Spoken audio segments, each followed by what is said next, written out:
Sabi nila, DPWH lang daw ang may baho. Pero teka, parang hindi naman doon nagtatapos ang istorya.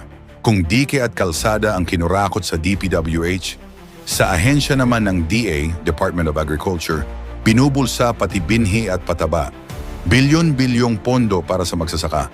Pero bakit hanggang ngayon gutom pa rin ang karamihang Pilipino?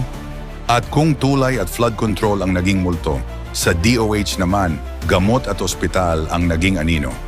May pondo para sa serbisyong medikal, pero bakit may pasyente pa ring natutulog sa sahig ng ospital? Kung kalsada ang may overpricing, sa DepEd, overpriced din ang modules at laptop.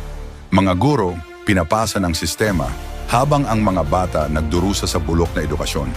At kung baha ang iniwan ng DPWH sa ibang ahensya, baha rin ng kasinungalingan, baha ng pagkakait, baha ng nakawan, hanggang nalunod na ang bayan sa korupsyon.